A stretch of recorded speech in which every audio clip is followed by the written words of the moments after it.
अंग्रेजी के शब्द हो जाएंगे, बाकी हिंदी तो अपन सभी समझ रहे हैं, कोई दिक्कत नहीं। कसौटी को अंग्रेजी में पैरामीटर बोलते हैं। जैसे मान लीजिए मुझे पता लगाना ये सोना है कि नहीं है, तो सुनार क्या गए, उसने घिसा, बोले बाबूजी ये तो सोना नहीं, क्योंकि कसौटी में घिसते ही पता लग जाता है। आजकल तो मशीनें आ गई तो घिसने की भी जरूरत नहीं, उसको उस मशीन के अंदर रखा और तुरंत बता देता है इसमें इतनी है, 22 का है और कितना 24 का होता है, कितने का 21 का होता है, जो भी उसके होते हैं उसका पता लग जाता है। हमारे जीवन की भी तो कुछ कसौटियां होनी चाहिए, वो कसौटियां कैसी होंगी? तो आर्य सज्जनों, भाई और माताओं को कसौटियों में आपकी सेवा में रखा, और वो क्या कहता है? वो पहली कसौटी देता है प्रिय सुकृत। सब लोग बोलो एक बार, प्रिय सुकृत। सुकृत मोटा मोटा अर्थ, सुकृत का मतलब अच्छा करने वाला, मोटा अर्थ। प्रिय है तृप्ति देने वाला। तो जो व्यक्ति अच्छे काम करता है उसको दुनिया में कोई हार नहीं सकता। हम लोग क्यों हार जाते हैं? हमारे काम उल्टे हैं, तो हम ईश्वर की यहां भी हार जाते हैं, दुनिया में भी हार जाते हैं। कई बार ऐसा दुनिया में देखने में आता है कि आदमी काम तो अच्छे कर रहा है लेकिन फिर भी हार गया। कहां की बात है? सहारनपुर की बात। सहारनपुर के आर्य समाज में मेरा प्रोग्राम था, तो मैंने उनसे कहा भैया यहाँ की जेल में मैं जाना चाहता हूं। ये जो प्रसिद्ध उपदेशिका अंजलि है, ये और मैं दोनों वहां थे, बहुत साल पुरानी बात। तो मैंने इनसे कहा कि तुम भी देख लो जेल से तुम जा भी पाओ। क्या लगे? चलो अच्छा। अंजलि जी ने भी जेल में बहुत सारे कैदी थे, तो हमारा नियम, अभी तक मैं 75 बार जेल जा चुका हूँ, कल फिर जा रहा हूँ, कल परसों फिर जाना जेल में प्रवचन देने जाता हूँ। एक बार विदेश की जेल में भी दिया। तो जेल में प्रवचन देने जाओ, बड़े खतरनाक लोग बैठे रहते, उनको देख कर डर लगेगा। कोई डकैती डाल के आया, कोई पत्नी को मार दिया। इनके एक दोस्त थे, उनकी डेथ हो गई, बहुत अच्छे भजन गाते, दिनेश दत्त नाम सुना करेंगे, नरेश दत्त जी के शिष्य थे। वो आवाज का बहुत ज्यादा खिंचाव, मेरे साथ कर्नाटक गए हो, तो हमने वहां की गुलबर्गा की सेंट्रल जेल में प्रोग्राम रखा। तो वहां एक माता जी जेल के अंदर थी, वो अंदर फराडदार अंग्रेजी बोल रही थी, सफेद कपड़े पहने। तो मैंने किसी से कहा कि माता जी अंदर कैसे आ? और भी माताएं थी, वो तो भाई प्रवचन दे रहे थे, इधर पुरुष बैठे, थोड़ी सी माताएं बैठी। कोई ने बहू को मार डाला, कोई ने कुछ कर दिया, कोई ने चोरी कर ली, कोई ने गड़बड़ कर दी। गलती तो कोई भी कर सकता है, स्त्री हो या पुरुष, उससे क्या माना। तो मैंने कहा ये माता जी में सुंदर आई थी, अच्छी हुई थी। बोले पता लगा कि इन्होंने अपने पतिदेव को ही मार डाला। तो मैंने उनसे कहा कि दीदी आपने पतिदेव को कैसे मारा? कहने लगे भगवान को ज्यादा जरूरत थी तो मैंने ठोक ही दिया है। बताइए, पतिदेव को ही ठोक दिया, खत्म ही कर दिया। मुझे लगता है वो बहुत तकलीफ देते होंगे, तो दीदी को थोड़ा नाराजगी होगी, उन्होंने कहा ज्यादा गड़बड़ कर रहा है, चलो भैया नमस्कार। तो आर्य सज्जनों, भाइयों और माताओं, कई जगह बहुत अच्छे काम करने वाले लोग होते हैं। तो हम सहारनपुर की जेल में गए, वो मेरा प्रवचन हुआ। तो हमारा नियम है जेल के बाद हम फिर राउंड लगाते हैं जेल, और आप जरूर जाना नहीं करें। ऐसा कहते हैं विद्वान लोग कि 3 जगह जरूर जाना चाहिए हर महीने, 15 दिन में, 1 महीने में चली जाओ। एक तो हॉस्पिटल जाना चाहिए, तबीयत खराब करके नहीं, अच्छी तबीयत हो जाए। नहीं तो आपको गुरुजी के रहता तो बीमार ही पड़ना पड़ेगा। अच्छे टैलेंट रहो तब जाओ हॉस्पिटल। और कोई 1-2 बच्चे ले जाओ, बड़े समझदार लोग, वो जरा देखो, कोई का हाथ टूट गया, कोई उल्टी हो गई, कोई की कमर टूट गई, कोई का खून बह रहा है, कोई का पूरा शरीर जला हुआ, उसको देख के आपको डर लगेगा। वो डर आपसे पुण्य काम कराएगा, कभी मुझे हो गया तो। और दूसरा, शमशान घाट जरूर जाना चाहिए, ठीक है कि नहीं? शमशान घाट जाना चाहिए। शमशान घाट क्यों जाना चाहिए? आप जाओगे तो आपको डर लगेगा कि एक दिन मुझको भी बोलो आना है, तो फिर क्या बहाना है? थोड़ा डर लगेगा, तब तो अच्छे काम करोगे भले आदमी। और तीसरा कौन जाना चाहिए? तीसरा जेल जाना चाहिए। तो आप कहेंगे गुरु जी जेल कैसे जाए? जेल का ऐसा सिस्टम होता है कि अगर आप चाहें कि मुझे जेल जाना है तो उसकी अनुमति लीजिए, वहां के अधिकारियों से, कोई आर्य समाज का ग्रुप है, कुछ है, भजन मंडली, वहां जाओ, अपना प्रोग्राम दो, वहां के ऑफिसर आपको सुविधाएं देंगे। उनको अच्छा लगता है कोई अच्छे लोग आए, योगा सिखाएं, ध्यान करें, मेडिटेशन करें, कीर्तन करें, हवन करें, वो सुविधा दें, उसका लाभ उठाओ। वहां हजारों भाई बहन बंद हैं, उनसे मिलोगे तो पता लगेगा कैसे कैसे करना। तो मैंने प्रवचन दिया और मैंने प्रवचन में बोला कि आपसे कुछ गलती हो गई है, इसलिए आप जेल में आए। बोले जाता है गुरु जी, मैंने कहा बोले थोड़ी आपसे बात करूँ। मैंने कहा भैया बात में कर लिया, जरा प्रोग्राम होता। पूरा प्रोग्राम खत्म हुआ, राउंड में निकले तो सज्जन घर में लगा। बोले गुरु जी मेरी बात नहीं सुनी। मैंने कहा जाओ भैया क्या कहना, हमारे साथ पूरी पुलिस रहती है, अकेले घूमे तो कभी पकड़ ले, तो वो लोग पूरी सुरक्षा रखते हैं गुरु जी के साथ। मैंने कहा क्या कर रहे थे भाई साहब? बोले मुझे जानते हो आप? बोले मैं इनकम टैक्स भरता हूँ, 50 लाख रुपए का व्यापार है मेरा सारा। और दुनिया कैसे आ? बोले मुझे पुलिस ने जबरदस्ती पकड़ा और जेल में डाल दिया। मैंने तो गलती नहीं की थी, खुद पुलिस वालों ने कहा कि ऊपर से दबाव है, कुछ गड़बड़ की गई है, आप घर में अच्छे खासे बैठे और हम आपको जेल देगा। बोले मैंने क्या गलती की गुरु जी जो मुझे जेल में आना था? मैंने कहा भाई साहब मैंने जो बात बोली थी वो सिद्धांत पक्ष की बोली। अब आपका कोई मित्र, कोई शत्रु, कोई अच्छा बुरा रिश्तेदार, वो बदमाश है, अगर आपने उसको कोई तकलीफ दी होगी, उससे पैसा खिला के कोई उल्टा सीधा काम करके आपको जेल में भगवा दिया, इसका मतलब थोड़ी कि सिद्धांत पक्षी गलत हो गई। तो ये कहा जाता है कि अगर आपका ब्रेक में हाथ है, पेडल ठीक चला रहे हो तो एक्सीडेंट नहीं होगा। लेकिन एक्सीडेंट के और भी तो कारण होते हैं। एक बच्चा आपसे कहे मैं तो पेडल भी ठीक चला रहा था और सामने की दृष्टि थी फिर भी हो गया, तो दूसरे ने सामने से आकर ठाव दिए तो क्या करेगा? हर चीज तो नहीं अपने हाथ में हो सकती ना। द्वारे सज्जनों, कई बार हमारे कर्म तो अच्छे होते हैं लेकिन हमको तकलीफ हो गई है। लेकिन वेद मंत्र क्या कहता? प्रिय सुकृत। तो किसी ने उससे कहा कि प्रिय जो सुकृत होता है उसके सिस्टम्स क्या होते हैं? तो उससे नोट रूप में एक बात कही, वो बड़ी कमाल की है। और वो क्या कही कि 4 वर्ण और 4 आश्रम। कितने वर्ण हैं सब लोग बोलो? और आश्रम कितने हैं? अभी सुना रहे थे ना, चलो आओ चले वेदों की लौट चले वेदों की। ब्राह्मण क्या करे? बोले पठन पाठन करे। क्षत्रिय क्या करे? प्रोडक्शन का काम करे, रक्षा करे। वैश्य क्या करे? धंधा पानी करे।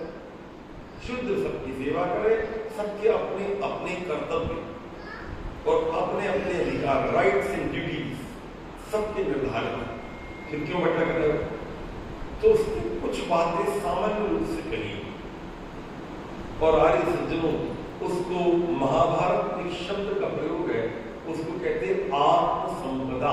बोलो क्या कहते हैं भाई और माताओं? थोड़ा तेजी से बोलिए, क्या कहते हैं? आत्मसंपदा। ये शब्द मुझे बड़ा पसंद। आप जो महानुभाव मोबाइल से थोड़ा खेल कर रहे हैं, थोड़ी देर रुक जाइए, उसके बाद इकट्ठा कर लेना, कोई दिक्कत नहीं।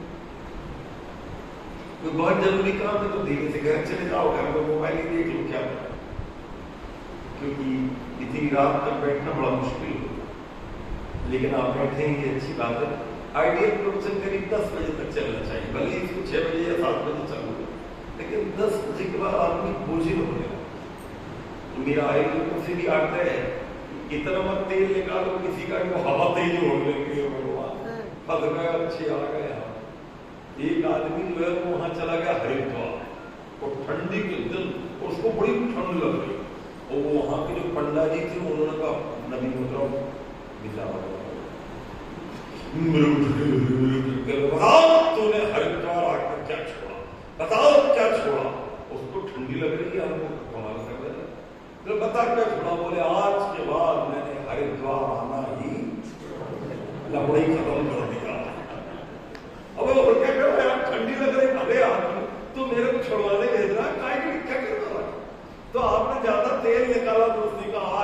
के गुरु जी के सत्संग में आने छोड़ दो, लड़ाई खत्म हो, टंटा ही खत्म कर दो। तो बाहुशुत्यम तप त्याग श्रद्धा यज्ञ क्रिया क्षण। और इस सज्जनों भाइयों और माताओं बड़ी सुंदर बात कहता है, वो कहता है बहुत सुनना। ध्यान से सुनना। पहली क्वालिटी क्या बोली इसने? बहुत सुन। आप कहेंगे गुरु जी बहुत सुनने के, तो ध्यान से समझना है बात। दुनिया में हजारों लोग ऐसे हैं जिनको सुनने की इच्छा ही नहीं। और महाभारत में महर्षि व्यास कहते हैं कि आत्मा की संपत्ति कमाना चाहते हो तो पहली क्वालिटी पैदा करो, सुनना चाहते हो। आज आप कहीं भी चले जाओ, हर आदमी बताने को तैयार है, सुनने को कोई तैयार।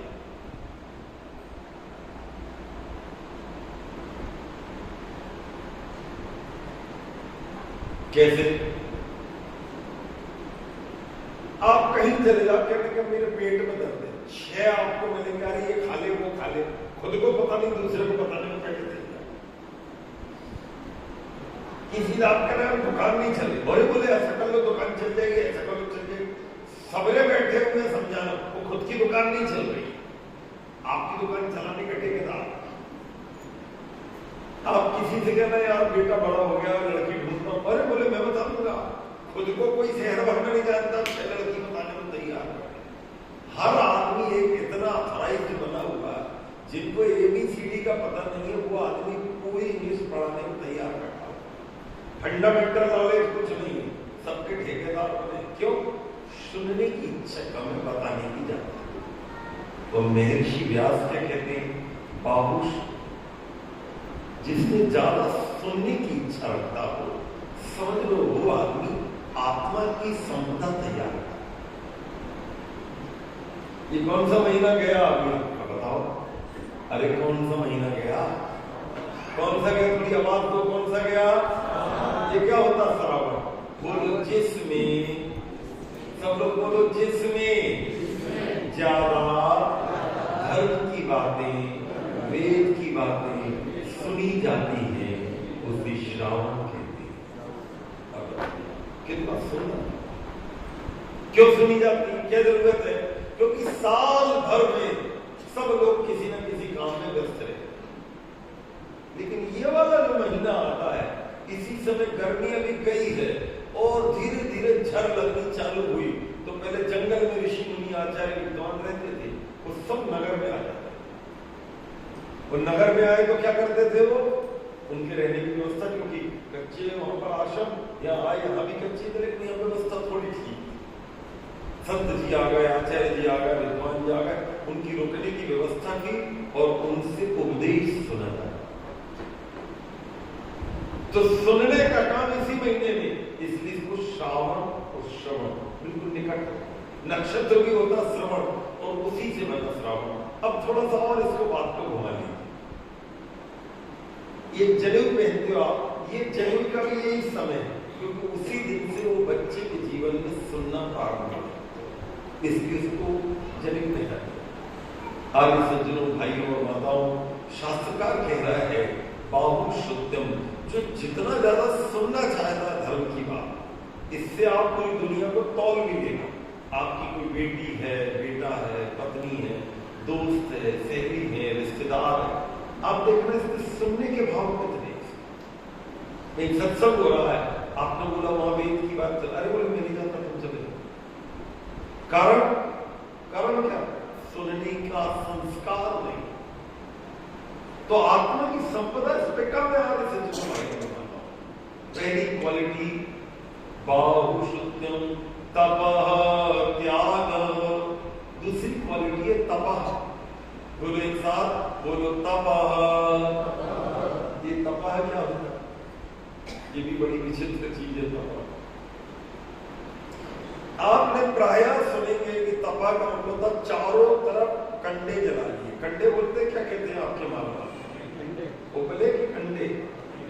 वहां जाओ यूपी में कोई गोसा बोलता है, कोई उबले बोलता, अपने कंडे।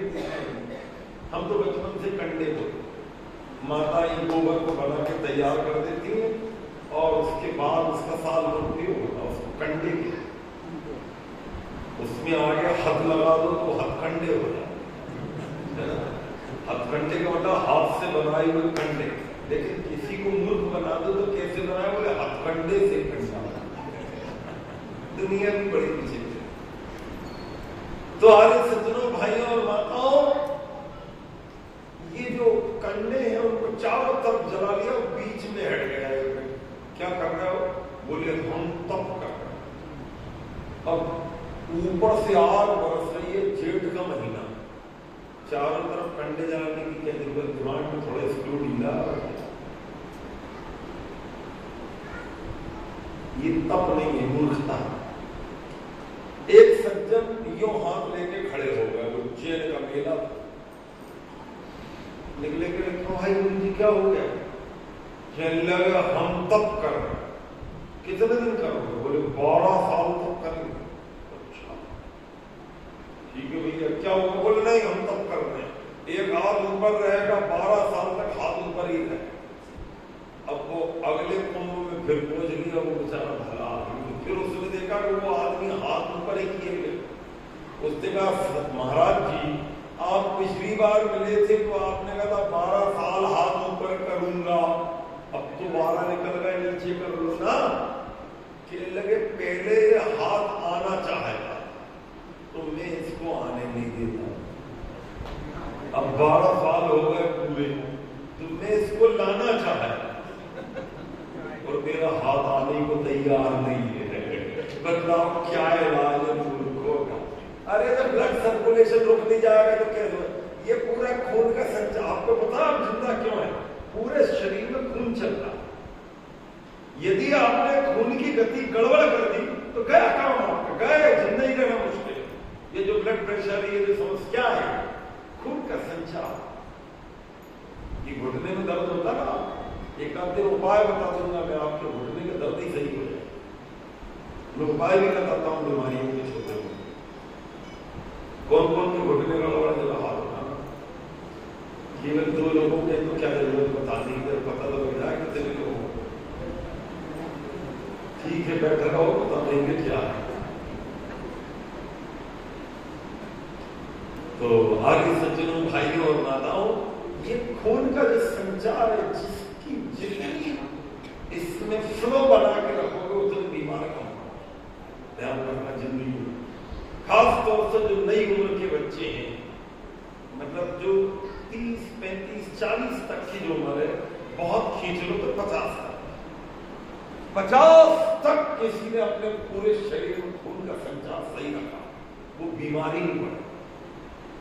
और जो पड़े रहते हैं दरबार वाले, कौन करेगा, मेरे से तो बनता नहीं, कहानी पूरी है, इसकी जवानी भी गड़बड़ है और बुढ़ापा भी गड़बड़ ही होता। इसलिए गतिशील रहना चाहिए आदमी, निठल्ला नहीं रहना चाहिए। कार्य सज्जनों, मैं आपसे निवेदन कर रहा था तपह। अब ये तपह क्या है, इसके लिए महर्षि पतंजलि के पास जाइए आप। इतने विद्वान आपके यहाँ आए और दर्शन पढ़ने पढ़ाने वाले, इसकी परिभाषा उन्होंने बताई है। आप में से कोई व्यक्ति आर्य समाज से जुड़ा ना हो, कोई बता सकता है तपह है और क्या होता है? कोई कौन बता सकता, हाथ उठा दीजिए, मैं समझ लूंगा भाई आप हजारों में एक, बताओ कौन बता। तपह है तो क्या होता, बताइए, किसको मालूम, पता है किसी को या किसी को नहीं? एक को नहीं पता। तो फिर क्या करते हो आप? सोचिए, इतने लोग आए आपके इलाके में, एक से सुनते तो नहीं, नोट ही कर लिया करो, पता नहीं कहाँ कहाँ है। बोलो मेरे साथ था, और पूछूंगा कल, पूछूंगा नहीं पूछूंगा, पहले आज तो बता दो तब कल आएगा। बोलो सब लोग जब एक साथ बोलो, उत्तम धर्म कार्यों के अनुष्ठान करने में सर्दी गर्मी, हानि लाभ, मान अपमान, अच्छा बुरा सहन करना तपह कहलाता। बताओ शादी, चोरी करने जा रहा है, आपने सर्दी गर्मी सहन कर ली तो तप नहीं है, वो तो बेईमानी है। एक आदमी एक को ठगने जा रहा है और उसमें सर्दी हो गई, गर्मी हो गई, पर चोर भी रात को निकलता, डकैत भी निकलते, सर्दी तो उनको भी लगती, सिंध वो ही करता, लेकिन वो पुण्य का कार्य उसको तपा के अंतर्गत नहीं। तप का मतलब है उत्तम कार्यों में जो तकलीफ आती है और आएगी जरूर। जितनी ज्यादा तकलीफ सहकर उत्तम काम किया जाता है उतना उसका पुण्य का प्रतिशत बढ़ जाता है। काम वही वही होगा। आप कहीं यज्ञ करना, आपको घर में यज्ञ करना और सहज रूप से हवन हो गया, पुण्य तब भी मिलेगा। और मान लीजिए किसी ने थोड़ी गड़बड़ कर दी, आपकी लकड़ी चुरा ली, विद्वान आ गया हवन कर रहा है, लकड़ी भी नहीं, अब आपने दौड़े दौड़े किसी से गाड़ी मांगी, उसने मना कर दिया, दूसरे से मांगी, दौड़े दौड़े जंगल गए, लकड़ी तोड़ी, बीच में आप गिर गए, आए, जितनी तकलीफ आप उठाते जाएंगे हवन वही होगा, उसके पुण्य का प्रतिशत बढ़ जाएगा। और जिस आदमी ने तकलीफ पहुंचाई उसके अकाउंट में उतना पाप बढ़ जाएगा। ये जिंदगी में ध्यान रखना। इसलिए जब हम तकलीफ पाकर दुखी हो जाते ना, उस समय प्रसन्न होना चाहिए कि प्रभु तेरी कृपा से कष्ट आया तो मैं सहता। जैसे आपने कहीं किसी से कहा कि मैं इस गांव में 100 जोड़ों का यज्ञ करूं, मान लो किसी को कोई उत्तम आत्मा मिल गई और उसने सबने हाँ भर दिया, एक ने टांग खींचना शुरू कर दिया, तो उसके अकाउंट में पाप लिखाएगा वो टांग खींचे। और जितने लोग साथ देंगे सबके अकाउंट में पुण्य लिखा जाए। कभी भी कर लेना आप ये हवन का। मान लीजिए आप गाय दान कर रहे हैं, ध्यान से सुनना, आपने कहा गुरु जी मुझे कभी मेरा गुरुकुल चल रहा है, आपने कहा हम गाय दान करें, आपकी पत्नी ने कहा पाला लगा हमेशा दान ही करते रहते, घर में दान नहीं गाय को कर रहे, माता जी ने चाबी भर दी पति देवी, वो बेचारा पीछे ही रह। अब माता जी के अकाउंट में पाप लिखा जाएगा, पति देव को पुण्य लिखा जाएगा। तो इसको उल्टा कर दो, पतिदेव की इच्छा कम थी, आपने उसका कैसे व्यक्ति हो तुम, बूढ़े हो गए मर जाएंगे, दान क्यों नहीं करते? अरे भगवान आगे कर देंगे, आगे क्यों कर देंगे, क्यों कर देंगे आगे? गारंटी है जिंदा रहोगे, तुम खत्म हो जाओ मैं खत्म, दोनों बुढ़े बुढ़िया कब नमस्ते हो जाए, कुछ पता है तुमको? जो भी है फट से करो। अब माता जी के पुण्य का प्रतिशत बढ़ गया और पतिदेव का भी बढ़ गया, दोनों मिला।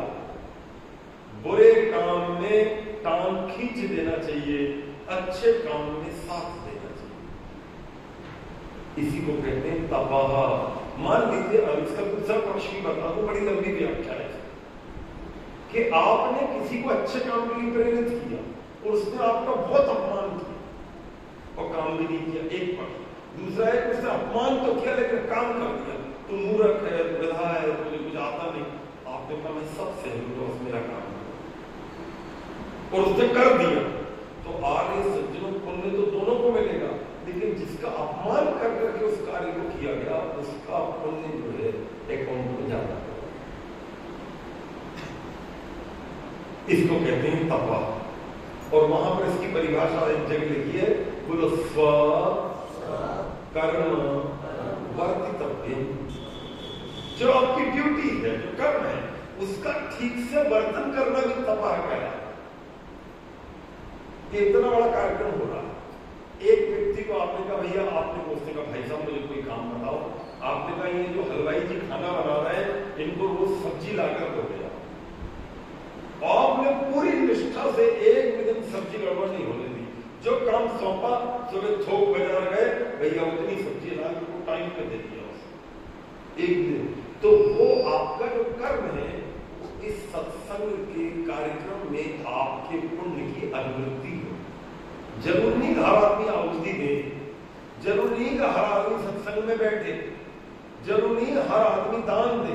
एक आदमी समय देता है वो भी दान, ए टाइप ऑफ डोनेशन, ये भी डोनेशन। और इस सज्जनों भाइयों और माताओं, मैं आपसे निवेदन कर रहा था, बाहु शुद्धम अगर तपह, अगर है त्याग, बोलो त्याग। अब ये त्याग क्या होता है? त्याग का मतलब था आप पे जो है उसको छोड़ देना, उसको त्याग करना। जिस पर आपका फुल कमांड है वो छोड़ना। आपके जेब में पैसे नहीं, आपने कहा अपन तो कार में बैठते ही नहीं, तो तेरे पास कार है तो बैठेगा। मैं तो फिल्म देखने जाते ही नहीं, तेरे शहर में टाकी जी की फिल्म का देखेगा, समझ में आया कि नहीं? जो चीज आप पे है ही नहीं उसका त्याग क्या कर दिया? त्याग उसका किया जाता है जो उपलब्ध है। जैसे महर्षि दयानंद से कहा गया कि शंकर जी का जो मंदिर है इसके आप क्या बन जाओ, महंत बन जाओ। उन्होंने कहा मुझे नहीं करना, इसको कहते त्याग। एक आदमी ने आपसे कहा कि आप इतना दान ले लो, आपने कहा मुझे नहीं चाहिए दान, आप अपने पास रखो, इसी कहते त्याग। एक आदमी ने दान दिए ही नहीं, बोले मैंने सबका परित्याग कर दिया, किसी ने दिए नहीं त्याग कर दिया, तो देगा तब तो त्याग करोगे आप। अप्राप्त का दान नहीं होता, प्राप्ति का दान होता है, उसी का त्याग होता है। जिस पर आपका पूर्ण अधिकार है उसको छोड़ देना, ये त्याग। आज सज्जनों भाई और माताओं बोलिए मेरे साथ, बहुशुद्ध्यम तपा त्यागा। अगली क्वालिटी बोलिए मेरे साथ, श्रद्धा। बोलो श्रद्धा। इस शब्द मुझे बड़ा पसंद। एक आध दिन में ये जो कहानी सुनाऊंगा आपको, श्रद्धा और सत्य की ऊपर, बड़ी सुंदर कहानी। अभी आप केवल श्रद्धा से इतना समझो, बोलो सत्य को। सब लोग बोला करो पुण्य मिलता, आप लोग बोलोगे नहीं कैसे आपके अकाउंट में संस्कृत लिखा है। अगले जन्म में विद्वान माता पिता चाहिए या वही चाहिए दुनिया भर के गुण? ऐसे माता पिता चाहिए तो आप जानो। अगर आपको स्कॉलर चाहिए तो संस्कृत बोला करो। जो कम पढ़ी लिखी माता है उनसे मेरा विनम्र निवेदन है, जबरदस्ती बोलो। और मान लो जैसे ही आप दुनिया से जाओगे तो पूरे संस्कृत के शब्द भगवान से और ये वाली माता जी को संस्कृत के शब्द बोलने का शौक था, अब इसको किसी विद्वान क्या पैदा करना पड़ेगा। ये आपको देखना है कौन से घर में पैदा हो। डिपेंड ऑन योर लाइकिंग, तुम्हारी इच्छा और तुम्हारा अगला जन्म। समझ गए? गप्पे मत लगाया करो, संस्कृत के शब्द बोला। बोलो सत्य, सब लोग बोलो सत्य। धा, सत्य को धारण करना, इसको श्रद्धा करना। आपके लिए उनकी श्रद्धा क्या होगी, ध्यान से सुनो। अभी मैं रतलाम से चला, रतलाम में मेरे एक यजमान है, नाम नहीं करता, यहाँ भी आए थे एक आदमी, तो बहुत अच्छे आदमी, लेकिन वो तंबाकू खाते चुपचाप। मुझे पता लग गया, क्योंकि मेरे को जरा से मतलब जो खाता पीता नहीं ना, दूर से भी कोई निकले सिगरेट और एक तरीके से पता लगेगा। वो सेंसिटिविटी बड़ी तेज होती, इसलिए जिसके पति तंबाकू खाते सिगरेट पीते, मेरे को माताओं पे बड़ी दया आती कि इस भूत के साथ रहती कैसी होती। अरे वो दिनवारी तेरे मुंह से बात आ रही गई मां, वो माता जी की जान खा जा रहा तो काय के छोड़ क्यों नहीं दे? भगवान ने अच्छा किया कोई स्त्री नहीं बनाया, नहीं तो मैं आधा तो यूं ही मर जाता, इसे जीते ही नहीं। क्योंकि इतना पल्ला लेके मेरे से तो मेरे वो कोरोना लगा और सब लोग भागे, मैंने मैं मर जाऊंगा भैया, मुझे नहीं खड़ा करना।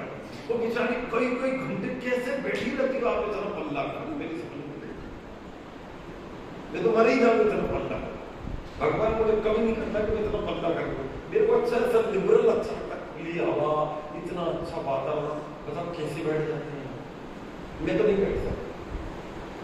और फिर ऐसे तंबाकू वाले के साथ मेरा जैसा उसके मुंह में ये बल्ला मार दे कि मर जाते, दिन भर तेरे मुंह से बात आ रही, तू आदमी है घनचक्कर है, सब कुछ छोड़ के तेरे घर आ गई और तूने वो कचरा मुंह में डाल के क्या।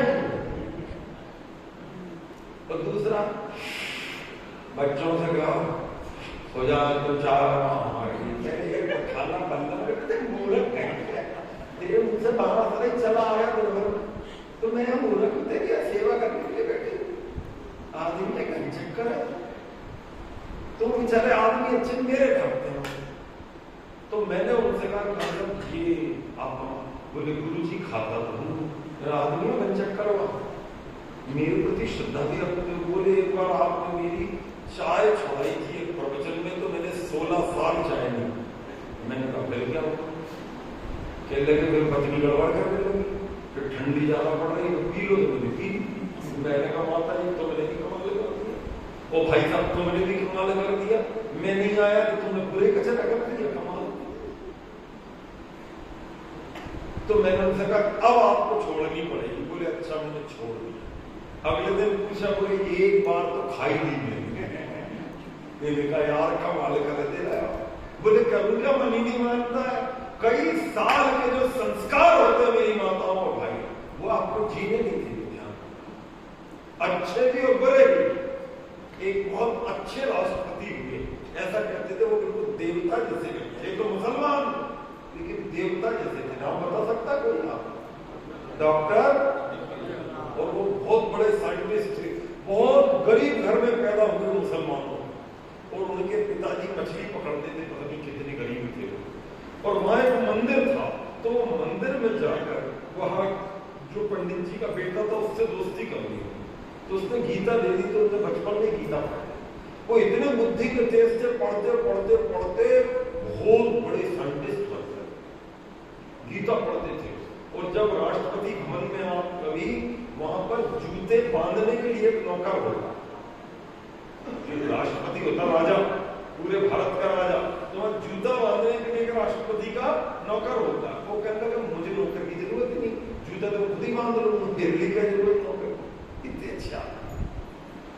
तो उन्होंने एक बात बड़ी सुंदर कही, बोलो सपने, अच्छे से बोलो, सपने वो नहीं होते जो सोने के बाद, सपने वो होते हैं जो सोने ही नहीं देते। बजाओ आपका कोई लक्ष्य है मेरी माताओं भाई, नए बच्चे सुन लो मेरी कान खोल के बात, कहीं आवाज जा रही हो। यदि आपने कोई लक्ष्य बना लिया, पागल हो जाओ उसके लिए, नींद नहीं आनी चाहिए आप। अगर आपके लक्ष्य में वो भाव है कि मुझे इसको पाना है, तो आपको नींद आ कैसे गई? और ध्यान रखना, इतिहास उनका नहीं है जो खर्राटे भर के सोते रहे। इतिहास उनका है जिन्होंने पसीना बहाया, गली गली में नगर नगर में डगर डगर में मेहनत की हो, उनके इतिहास है। निठल्ले लोगों का क्या है इतिहास? तो शब्द है श्रद्धा। बोलो क्या है? श्रद्धा का मतलब है आपको किसी विद्वान ने, किसी आचार्य ने, किसी सन्यासी ने, किसी पंडित जी ने, किसी उपदेशक ने कोई अच्छी बात बोली, सत्य था, एक्सेप्ट कर लिया। सत्य मुझे पता लगा, मैं मान गया, बात खत्म हो गई। आज तक मुझे नहीं मालूम था कि तंबाकू खाना अच्छा है कि बुरा है। आपने बोला, नंबर काट दीजिए, मैं जिंदगी भर नहीं खाऊंगा, 1 करोड़ रुपए कोई दे तो नहीं, पता लगा, छोड़ दूंगा। और ध्यान रखना, यदि कोई बात सुनकर भी आपके जीवन में परिवर्तन नहीं आ रहा है भाई और माताओं, इसका मतलब वो बात आपने सुनी थी। इसको कहते श्रद्धा। एक इसका अर्थ है, एक अर्थ मुझे और पसंद है, वो मुझे ज्यादा पसंद। श्रद्धा का मतलब होता है अपने आचार्य के प्रति गहरे भाव, अपने विद्वान के प्रति बहुत ऊंचे भाव। कोई संत, कोई आचार्य, कोई विद्वान आपको मिला, शास्त्र की बात कर रहा है, उसको आप भोजन कैसा करा, उसके पास कहां बैठते हो, उससे आपका व्यवहार कैसा। लोग क्या करते हैं, हवन कराया तो कपड़े वाले की दुकान में जाते हैं, कहने लगे वो पंडित जी को देने वाले कपड़े दे दो भाई साहब। तो वो जो सबसे खराब कपड़े रहते हैं वही निकाल के ले आते। तो वो बेचारे पंडित जी के लिए उससे बढ़िया तौलिया, हमने तौलिया देखा, एक बार नहाया पंडित जी, एक ही बार में तौलिया जियो।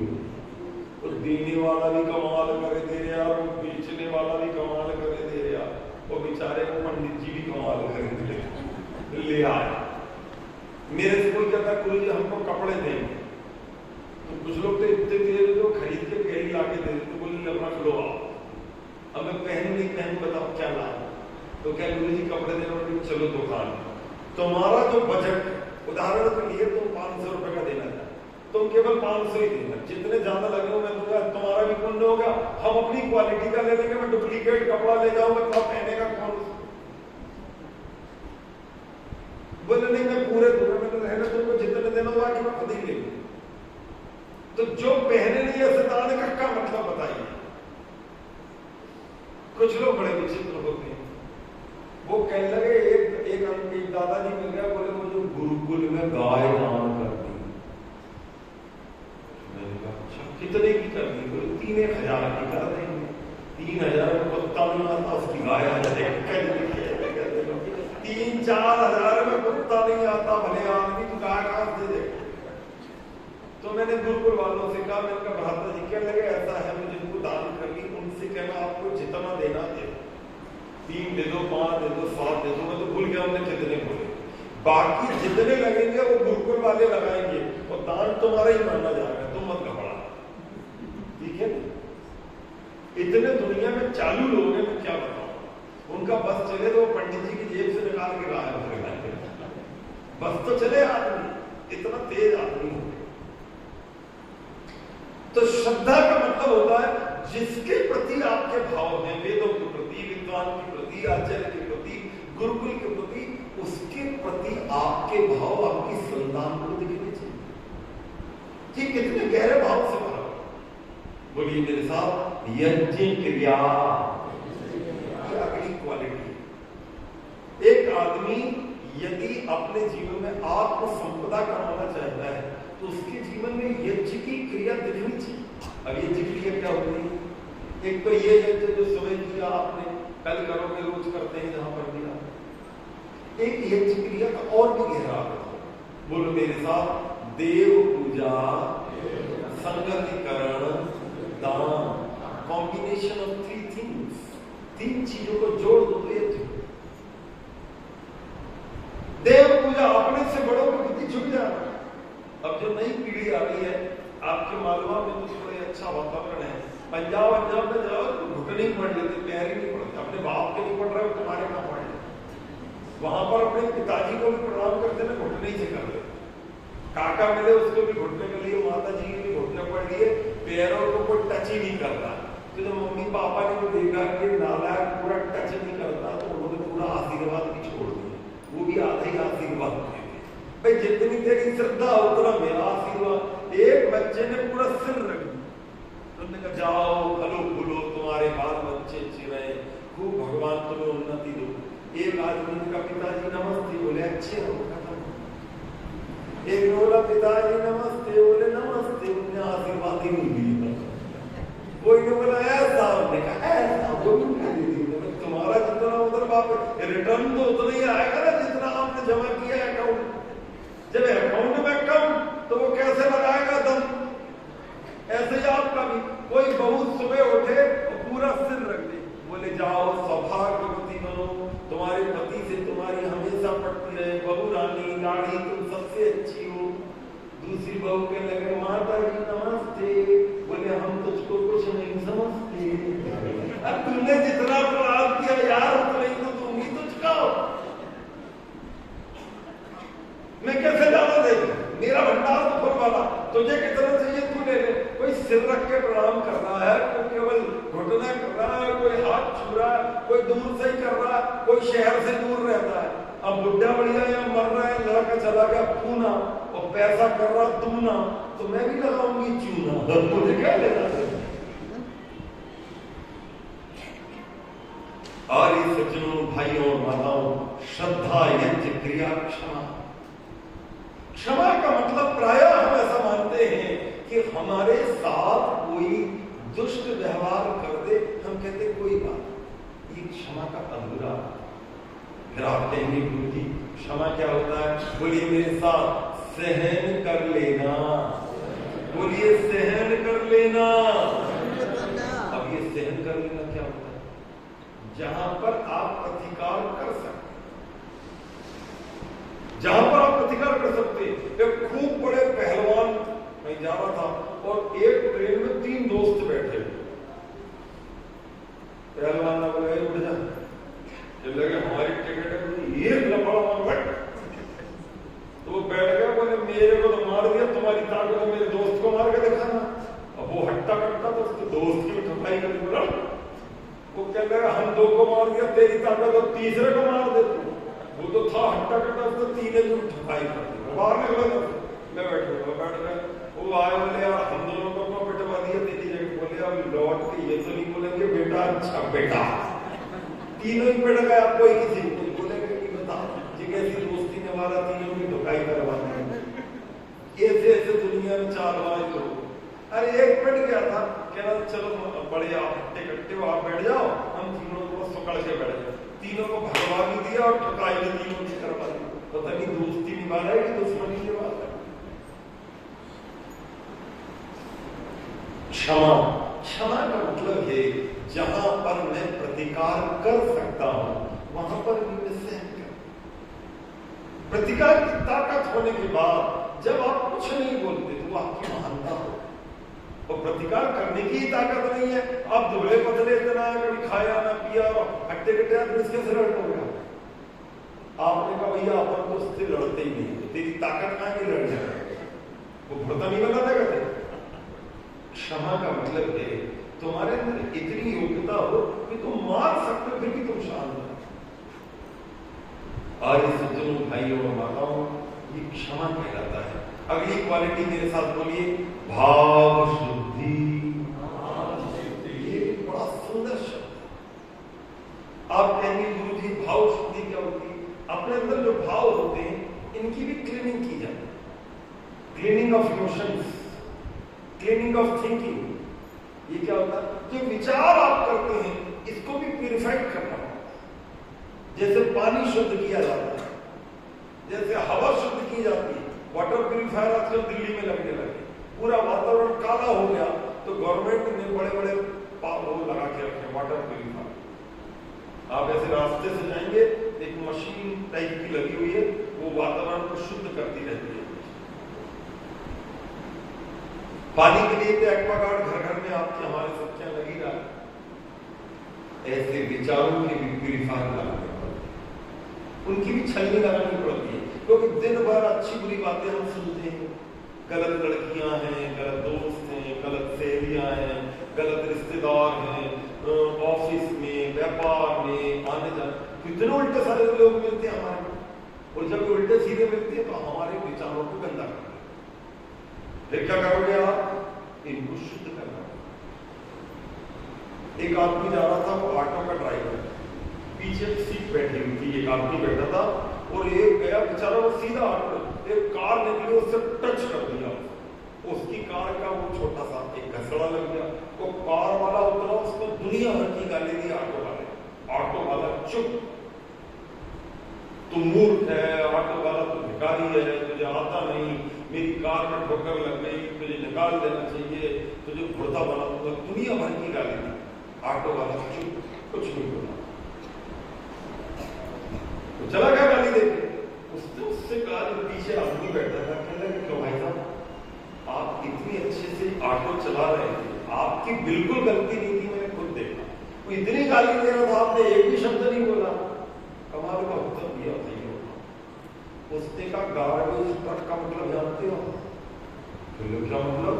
कहने लगे सुबह म्युनिसिपैलिटी का एक ट्रक निकलता खूब बड़ा, उसको कहते हैं गार्बेज ट्रक, जिसमें कचरा भरा रहता है, उसको गार्बेज ट्रक कहते हैं।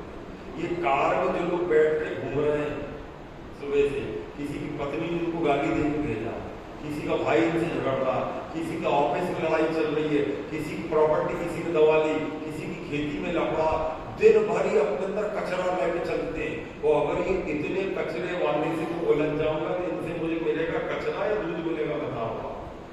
कहने लगे ऐसे लोगों को उत्तर देने की तो अपन का कचरा ले, अपना दूध के लिए काम, चुप रहेगा, चिल्लाने दो, अपन बाहर गए, अपना मन शांत, उसका कचरा उसके पास, अपने ऊपर तो नहीं है। और सज्जनों, दुनिया में जाओगे तो कचरे वाले ज्यादा मिलेंगे। यदि आपने इनको टसम टस उत्तर देना शुरू कर दिया, या आपके ऊपर वो अपना पूरा कचरा डालते हैं, तो आपने सुनी होगी ना चुटकुला, नहीं सुना आपने? सुनी कि नहीं सुना आपने? एक जो है कुत्ता, एक ऑफिसर के यहाँ छोटा सा, जो बड़े बड़े ऑफिसर होते हैं वो छोटा सा कुत्ता पाला। तो कुत्ता जो था, उससे उसकी जो मालकिन थी वो बहुत प्यार करती, तो कुत्ता जो है बीमार पड़ गया। तो जो मालकिन थी, मेरा बेटा बीमार पड़ गया, मेरा बेटा, वो कुत्ते को बेटा बनाए दे रही। तो उसका जो पति था वो सबसे बड़ा ऑफिसर था, पूरे ऑफिस का सबसे बड़ा ऑफिसर। तो उसको उससे कुछ बोला, वो माता की गुस्से में थी, क्योंकि वो कुत्ते की तबीयत खराब, उनने अपने पति को दुनिया भर की खड़ी रोटी से तुमसे शादी करके तो मेरा जीवन नरक हो गया, देखो मेरा बेटा बीमार पड़ा। अब पत्नी का आगे कौन लड़े? बेचारा वो चुपचाप गया, तो वो ऑफिस में जाकर बैठा, उससे नीचे वाला ऑफिसर आया, उसको दुनिया भर की सुनाई। वो क्या मैंने कुछ किया नहीं, पता नहीं साहब तो चिल्ला रहा है मेरा। वो लौट के क्या वो अपने ऑफिस में बैठा, तो उससे नीचे वाला आया, उसको दुनिया भर की। बोले यार पता नहीं क्या बात हो गई, बिना मतलब चिल्ला रहा था। बोले कोई बात नहीं। वो गया तो क्लर्क को बुलाया, उसने उसको दुनिया भर की सुनाई। बोले यार कोई बात नहीं, बिना मतलब चिल्ला रहा था। वो गया, वो जो बेचारा क्लर्क था उसने चपरासी को बुलाया, तो मूर्ख है, कमाल है, तुझे कुछ नहीं आता। तो क्या कमाल हो गया भाई, बिना मतलब चिल्ला रहा है। चपरासी गया अपनी घर, उसने अपनी पत्नी को दुनिया भर की सुनाई। पत्नी सोचे यार बात ना चीज, बिना मतलब पतिदेव चिल्ला रहा है, चपरासी है कि मालिक है दुनिया। आए तो वहां पर एक कुत्ता बना था, उसने एक डंडा उठा कुत्ते की पिटाई किया, तो वहां कुत्ते से चालू हुआ और या कुत्ते पे खत्म हुआ। बताओ ये दुनिया की कुत्ते से कुत्ते के बीच में चल रही, कोई काम कर रहा है दुनिया। वहां के कुत्ते से लड़ाई चालू हुई, वो चपरासी के कुत्ते में जाकर उतर गई। बताओ यूं तो हर आंख बहुत रोती है, परंतु हर बूंद अश्क नहीं होती है। और जो रो दे जमाने का गम देखकर, उसकी आंखों से जो आंसू गिरे वो आंसू नहीं मोती। तो आगे सज्जनों, भाइयों और माताओं में आपसे निवेदन कर रहा था दया। बोलो मेरे साथ दया। ये दया बड़ा सुंदर, इसको अंग्रेजी में कहते हैं मर्सीफुल हार्ट। एक आदमी करुणा से भरा है, बिल्कुल करुणा से भरा है। दया धर्म का अमूल है, पाप मूल अभिमान। आदमी को किसी परिस्थिति में उसको दया से भरा रहना चाहिए। ये जो ढाका में इतना हंगामा मचा हुआ है, अभी 3 महीने पहले मैं ढाका ही गया हुआ, जब ये अप्रैल के महीने में मेरे को 1 महीने के लिए उन्होंने बुलाया। ये जितने गांवों में दंगे हुए ना हिंदुओं, सब गांवों में प्रवचन देकर चला आ रहे। जहां हिंदू है वहां हमारे प्रोग्राम रखे उन्होंने, कुछ पिछले साल रखे, कुछ इस साल रखे। और एकदम से वो सत्ता पलटी हुई। मैंने उनसे फोन पे पूछा, बोले गुरुजी निश्चित लफड़ा होने वाला। मैंने कहा क्यों? कह लगे इसकी सत्ता को उतारना है, कोई है नहीं, तो बिना मतलब का विवाद खड़ा करके लफड़ा होगा।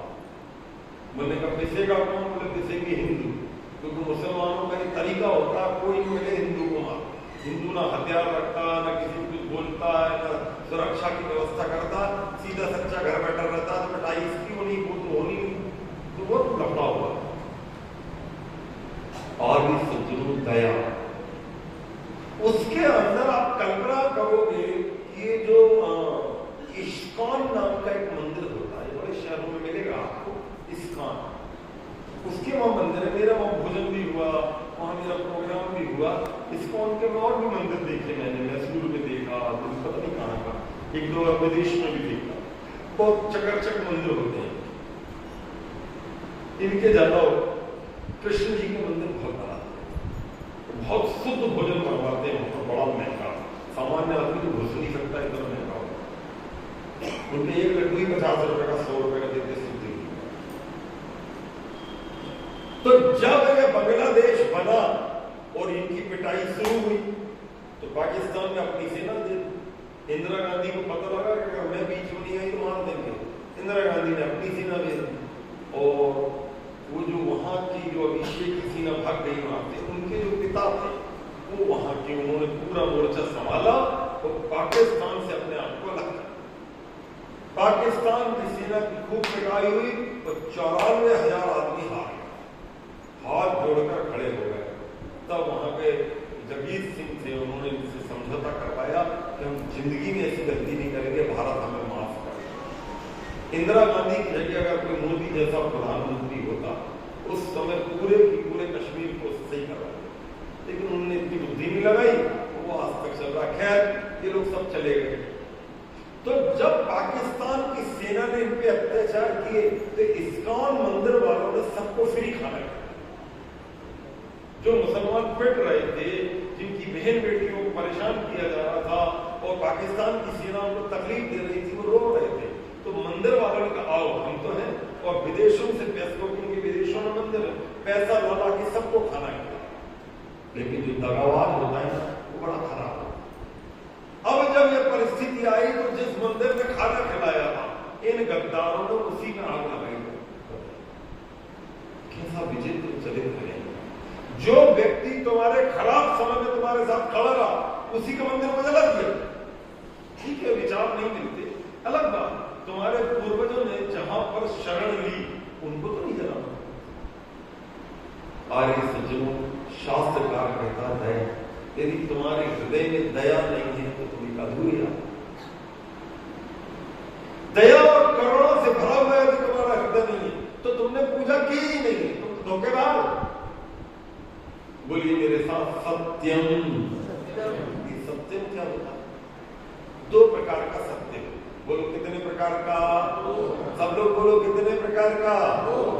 एक होता है बदलने वाला सत्य, एक होता है ना बदलने वाला। इसको अंग्रेजी में कहते हैं चेंजेबल ट्रुथ और अनचेंजेबल ट्रुथ। आपके लिए गुरु जी इसका मतलब है, ध्यान से सुनना, समझ में आ जाए। ये मत सोचा करो गुरु जी बड़ी कठिन कठिन बातें बता, मैं सरल भी बताऊंगा, सब भेजे में आ जाएंगे, सुनना पड़ेगी। जैसे सूर्य पूर्व से उदित होगा, सारी दुनिया में कहीं भी जाओगे सूर्य हमेशा पूर्व से ही उदित होगा, पश्चिम से कभी उदित, ये कभी बदलेगा।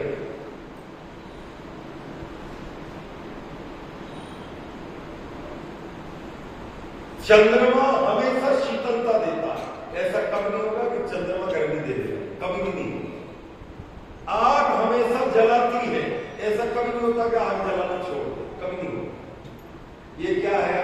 इसको ऋत कहते हैं, ये सत्य का भी नहीं होगा। कुछ सत्य बदल भी जाता है। अभी घड़ी देखिए कितना बज रहा है, 10:20 हो गया। 1 घंटे बाद कोई आपसे पूछे भाई साहब कितना बजा, आप कहोगे 11:30 बजे, तो क्या अभी तो आपने बोला 10:30 बजे, कहने लगे 1 घंटे बाद सत्य बदल भी जाता है। 1 घंटे पहले 9:30 बज रहे थे, 2 घंटे पहले 8:30 बज रहे, अभी आप यहाँ बैठे हैं, 2 दिन बाद आपको किसी ने फोन किया कहाँ हो, आपने कहा मंदसौर में। बोले आप तो कह रहे थे मंदसौर। बोले जी सत्य बदल गया, वास्तव में मंदसौर। सत्य बदलता भी है और कुछ सत्य कभी नहीं भी बदलता। अब यहां जिस सत्य की बात की गई है वो सत्य वो है कि जैसा जो है उसको वैसे ही बोलना, जो सत्य बदलने वाला है उसको बदल के बोलना, और जो सत्य अनचेंजेबल है कभी बदलता नहीं उसको वैसा ही बोलना वृत्त है। आगे सज्जनों, भाई और माताओं, मैं आपसे निवेदन कर रहा था, बोलिए मेरे साथ संयमः। सब लोग बोलो संयमः। इसको अंग्रेजी में कहते हैं सेल्फ कंट्रोल। यदि आपके जीवन में आर्य सज्जनों, भाई और माताओं, आत्मा की संपदा आपको कमानी है तो अपने ऊपर आपको नियंत्रण रखना होगा। तो ये मैंने आत्मा की संपदा पर कुछ बातें आपके सामने रखी। ये प्रवचन काफी लंबा है और उसकी बहुत सारी बातें हैं, उसका तो कुछ बातें मैं कल बताऊंगा। आपने इतनी तन्मयता से सुना, आपका धन्यवाद। ओम शांति।